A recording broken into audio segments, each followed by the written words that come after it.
l'objectif? L'objectif de base était vraiment très simple. Je voulais pas faire forcément beaucoup d'épisodes. D'abord 3 et je me suis dit j'en fais 3, j'en fais 3 autres après et c'est fini. Et je voulais faire un concept rigolo qui m'intéressait avec mes potes et que je voulais voir moi-même, mais ça n'allait pas plus loin quoi. Et du coup, comment t'expliques l'évolution de la série? L'évolution en fait, c'est du fait que on a kiffé le faire, c'est qu'en le faisant on s'est dit tiens mais c'est vraiment cool à faire, c'est pas si fatigant que ça au début. Puis après on s'est rendu compte que les gens aimaient vraiment, mais surtout que les gens se demandaient, arrivaient un peu à imaginer des trucs hors des épisodes qu'on montrait quoi. Il y avait vraiment une vraie émulation, réciproque quoi, entre ce que nous on donnait, ce que les gens imaginaient. Je me suis dit putain mais il y a des trucs à faire en plus quoi, donc c'est ça qui m'a motivé à faire plus. J'ai beaucoup de sources d'inspiration. À la toute base, c'est forcément les romans de Philippe Cadic, qui sont pour moi la base de mon éducation en termes de science-fiction. Après, j'adore tout ce qui est comédie, action, genre Ghostbusters, Retour vers le futur, Indiana Jones et tout. Après, peut-être la série qui m'a le plus influencé, que j'adore vraiment toujours, c'est Red Dwarf, qui mélange vraiment très bien SF et humour. Voilà, mais c'est tellement de trucs que j'aime. En ce moment, j'ai découvert une série que j'adore, c'est Fargo, la série Fargo qui est géniale. Je regarde comme tout le monde Game of Thrones, je regarde aussi Parks and Recreation, je regarde aussi Justified qui est génial. Voilà les séries du moment que je regarde.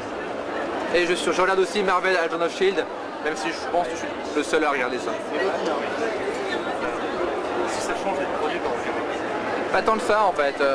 C'était un peu notre inquiétude à la fin de la saison 2 de se dire ok, si on est produit, est-ce que ça va beaucoup changer les choses et tout. Et en fait non, parce que Ankama m'a encadré en me disant voilà, continue de faire ce que tu sais faire avec tes potes. On va juste essayer de faire en sorte que ce soit mieux, mais ne le change pas quoi. Donc chaque étape de production a été vraiment cohérente et dans la progression de ce qu'on avait fait avant. Donc il n'y a pas eu un gap de ouf du jour au lendemain quoi.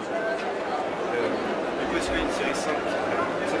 Pour l'instant, on va dire tout ce qui est suite du visiteur, ce qui est prévu c'est un roman Visiteur Futur qui s'appelle La Meute, qui sort à partir du 15 juin par épisode. Donc le 15 juin c'est le premier épisode, il sera gratuit et après on peut acheter par épisode sur internet les romans quoi. J'ai 15 000 trucs, mais bon rien qu'on puisse annoncer tout de suite. Oui, si Steam reprend, j'ai jamais su dire non, c'est sûr que moi je serai dans l'aventure et ça me fera plaisir d'être devant la caméra et de ne pas avoir à diriger et d'être en vacances. Est-ce que tu peux nous résumer en quelques mots chaque saison? La saison 1, c'est vraiment la découverte du visiteur, soit pour le personnage comme pour nous-mêmes en fait. On découvrait vraiment ce qu'on était en train de faire. La saison 2, c'est plus une volonté de montrer les conséquences de ce succès, les conséquences de ce... de voir, on voulait faire nos preuves vraiment avec le concept, voir jusqu'où on pouvait aller. Donc excusez-moi.